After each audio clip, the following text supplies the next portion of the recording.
in any CrossFit competition. And then they've got to move on to front squats and burpees with the same rep scheme. So Jacob Hebner, late in that last round, we're looking for big things because it's been a gymnastic regional. And wow, we're stepping into this. This is going to be a hot heat because of those handstand push-ups. Here are your lane assignments. You will see that in the center lanes, 5, 6, and 7 are the people that are higher up on the leaderboard in this heat. And they are off under the plexiglass wall. 21 handstand push-ups. They must be strict. No kipping. So the handstand push-up, we knew this was going to be the entire issue with this particular workout. How many are they going to be able to do without breaking? How long, when they do break, are they going to have to sit staring at the wall? And again, smaller athletes are going to be able to do more reps, but they need to kind of watch that work-rest ratio. Larger athletes especially have to pay close attention to that, because if they get to the point where they're failing, that is going to affect them later in the later rounds when they hit the 15, 9, and 6. Lane number 4, Andrew Wisping, the first one to complete all 21 reps on the handstand push-ups, and he's starting right in on those front squats. The weight on the front squat bar is 195 pounds. Now this first round, instead of 21 of everything, is really no joke. We say that all the time, about how hard it is. It really is tough. 21 unbroken handstand push-ups, working a small muscle group with the shoulders, then jumping right in and going heavy on the front squat. Now granted, all these athletes are strong enough to be able to do more than this weight for one rep, but these guys have to do multiples of this rep. So we're probably going to see, in this heat especially, guys breaking that up into sets of 11 to 10, maybe a little less, maybe 7 and 7 and 7, but I don't think you'll see a whole lot less than that. They're going to try to keep moving through here, save some time for the handstand push-ups. Most of the athletes know themselves well enough that if they reach that wall, we talk about this all the time with handstand push-ups, once they go away and you have reached fatigue, it takes a long time for those muscles to recover for you to be able to continue on. And they get that frustration just as an athlete. It's a race.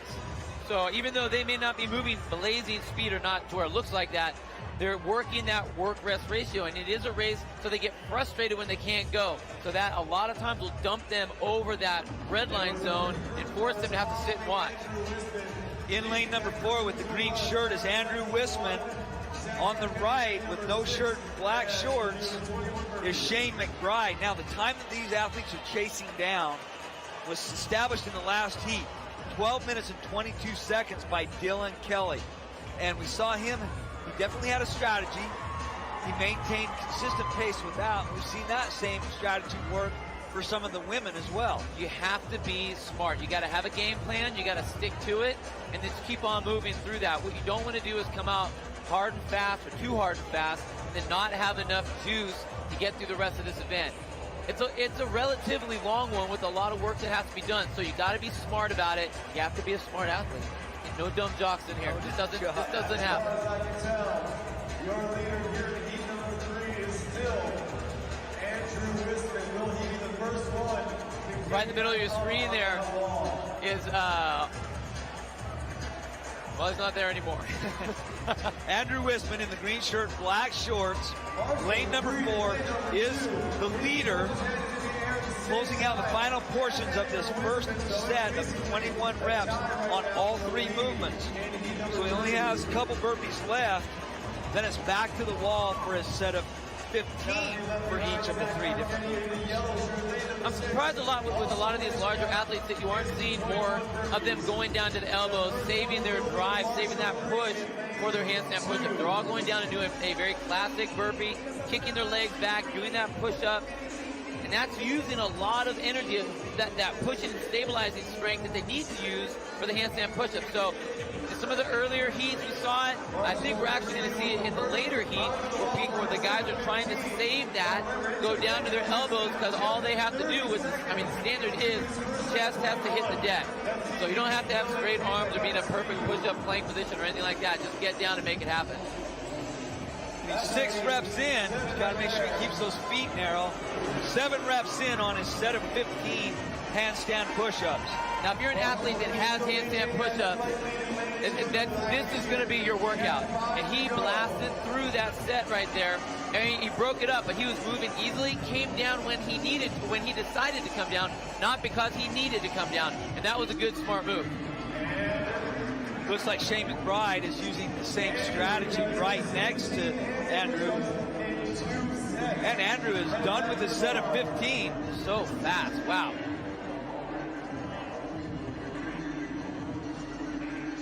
He is our current leader. Now it's a set of 15 front squats with 195 pounds. So right there, Shane McBride, we have it stats on the screen, 5'5". Again, 5'5", that's a relatively short wingspan for this athlete. Now he weighs 181 pounds, so he's no slouch. I mean, he's definitely a fire plug, but he's moving quickly through those handstands, and he's cutting a good chunk out of this front squat at the same time.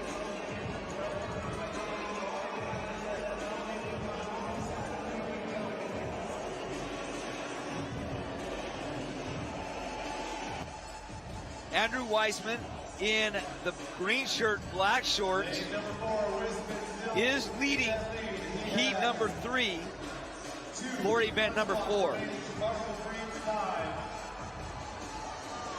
Finished with his front squats, a set of 15 front squats. Now it's 15 burpees. And I think that mentally, once you're done with your set of 21, once you're done with your set of 15, mentally, is so much better knowing the bulk of the work is behind you. Oh, absolutely.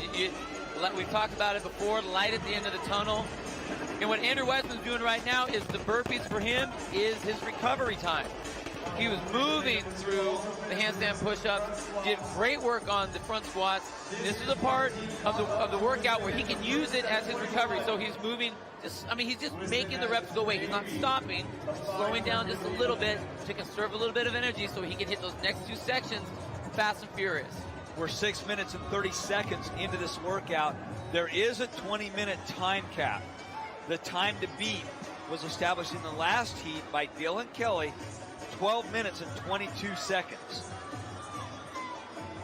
Again, he's just not stopping. Andrew's just not stopping, but he doesn't have to stop. He's going nice and slow. In fact, when most people bend down, put their hands underneath to rest, he just kind of continues it all the way down to the ground, comes up, nice and easy over the bar.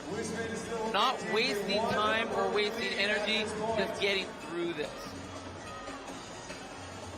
So he has completed 13 burpees, now 14. The bulk of the work is behind him. Now it's on to a set of 9 handstand push-ups, 9 front squats, and then, of course, the 9 burpees. Marshall Creed from CrossFit 217 in lane number 2 kicks up to his handstand. Handstand push-ups.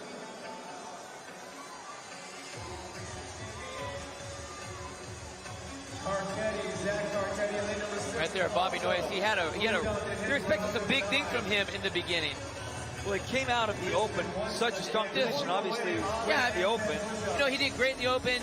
It came out okay, but just he didn't have a very good day yesterday.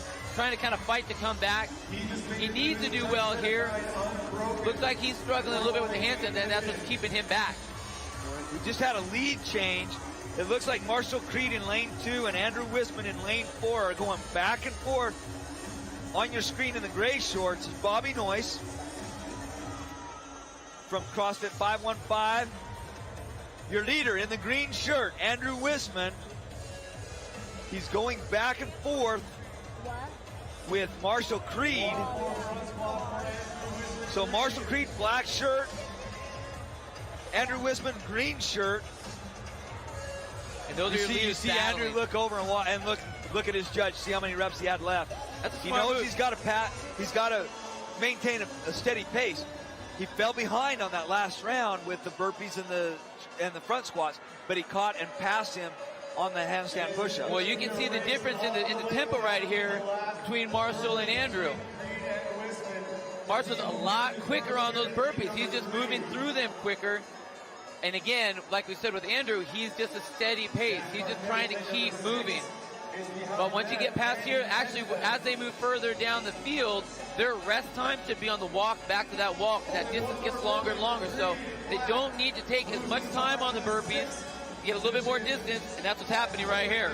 Marshall barely just overtook Andrew, so they are going basically rep for rep and trading that lead back and forth. Now I want to see if Marshall Creed can maintain this slight lead going into this set of 6 handstand push-ups, because it was on the last set of 9, that's where Andrew was able to catch and pass Marshall.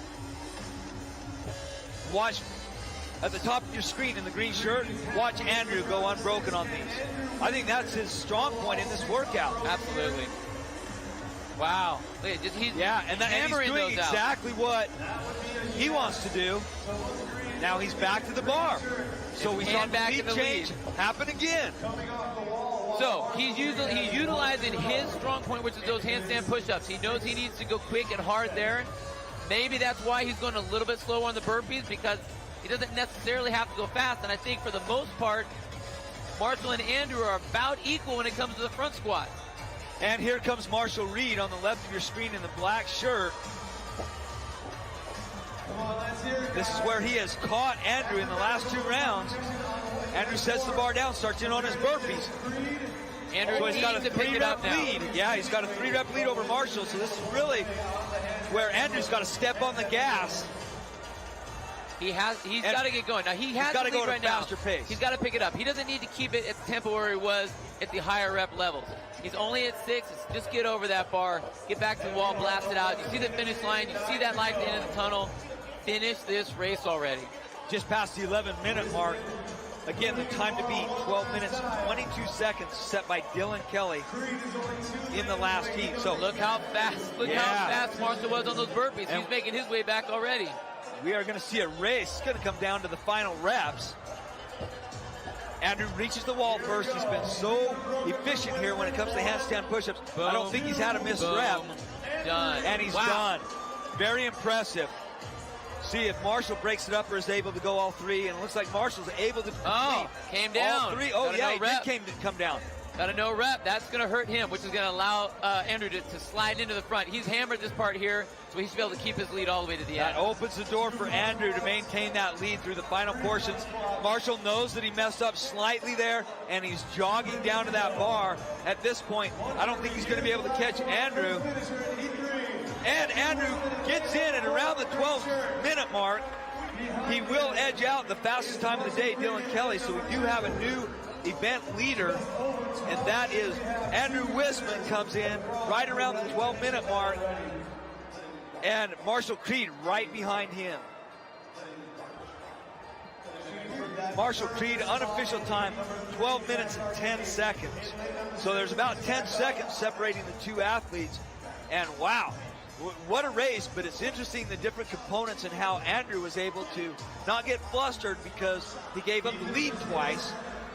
He seemed like he stayed pretty poised going to those handstand push-ups. He knew exactly where he was strong and where he wasn't as strong, and where he needed to be fast, he was, and where he needed to conserve, he did exactly that. That's what allowed him to, whether there was a lead change or not, he was consistent and built his tempo the whole time. What's interesting here is look at these athletes. You can see how much this workout has taken out of these athletes. These guys are studs. They are true, strong, they're fast, they're agile, but look what it's doing to them. You see them breathing heavy. They're struggling on burpees over the bar. They're staring at the wall when they get back to the handstand, when they're getting back to their strict handstand. That is, it smashes your brain. As an athlete, you don't want to not be able to do something or feel like you can't do something, and you see a lot of these guys are stuck having to stare at the bar or the wall because they just can't move any faster. They just can't do it. And keep in mind, these athletes have 3 more events that they've got to do well on. So rest, recovery, huge part of the game plan if they want to have a chance to make it to the CrossFit Games.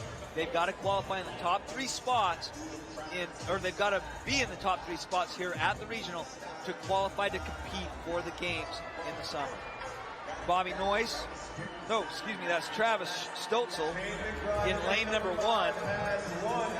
He only has 1 rep left on his handstand push-ups.